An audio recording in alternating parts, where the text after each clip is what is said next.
Perkenalkan, nama saya Valencia Michelle Mabuka dari kelas A2 Keperawatan semester 6.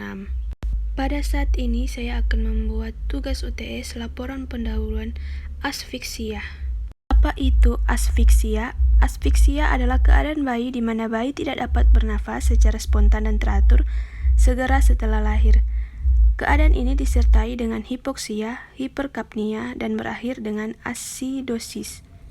Seringkali bayi yang sebelum mengalami gawat janin akan mengalami asfiksia sesudah persalinan.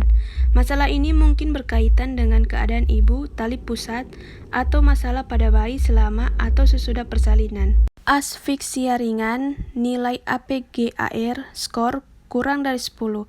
Asfiksia sedang, nilai APGAR skor 4-6. Asfiksia berat, nilai APGAR skor 0-3. Prinsip dasar. Yang pertama, asfiksia merupakan penyebab kematian neonatal yang paling tinggi menurut SKRT 2001. 27% kematian neonatal disebabkan oleh asfiksia dan angka kematian sekitar 41,94% di rumah sakit pusat rujukan provinsi. Asfiksia perinatal dapat terjadi selama antepartum, interpartum, maupun postpartum. Asfiksia selain dapat menyebabkan kematian, dapat mengakibatkan kecelakaan.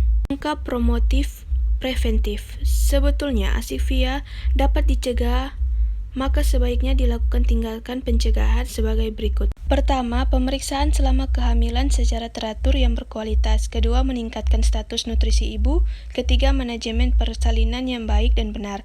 Keempat, melaksanakan pelayanan neonatal esensial, terutama dengan melakukan resusitasi yang baik dan benar sesuai standar. Fisiologi pernapasan bayi baru lahir. Oksigen sangat penting untuk kehidupan sebelum dan sesudah persalinan. Selama di dalam rahim, janin mendapatkan oksigen dan nutrisi dari ibu. Diberikan kepada darah janin. Sebelum lahir, alveoli paru bayi mengacup dan terisi oleh cairan. Paru janin tidak berfungsi sebagai sumber oksigen atau jalan untuk mengeluarkan CO2 atau karbon dioksida, sehingga paru tidak perlu diperfusi atau dialiri darah dalam jumlah besar. Patofisiologi. Asfiksia adalah keadaan BBL yang tidak dapat bernafas secara spontan dan teratur segera setelah lahir. Seringkali seorang bayi yang mengalami gawat janin sebelum persalinan. Masalah ini mungkin berkaitan dengan kondisi ibu, masalah pada tali pusat dan plasenta, atau masalah pada bayi selama sesudah persalinan. Etiologi. Yang pertama, faktor ibu. Keadaan ibu yang dapat mengakibatkan aliran darah ibu melalui plasenta berkurang, sehingga aliran oksigen ke janin berkurang.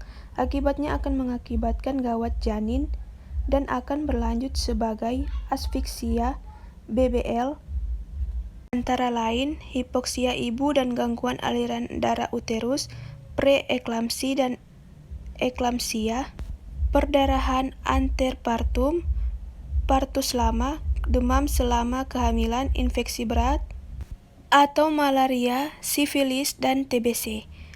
Postpartum atau kehamilan lebih bulan, lebih dari 42 minggu kehamilan. Faktor plasenta dan tali pusat. Pertukaran gas antara ibu dan janin dipengaruhi oleh luas dan kondisi plasenta. Asfiksia janin akan terjadi bila terdapat gangguan mendadak pada plasenta, misalnya solusio plasenta, perdarahan plasenta, infark plasenta, hematom plasenta, lilitan tali pusat pendek, simpul tali pusat, dan prolapsus tali pusat.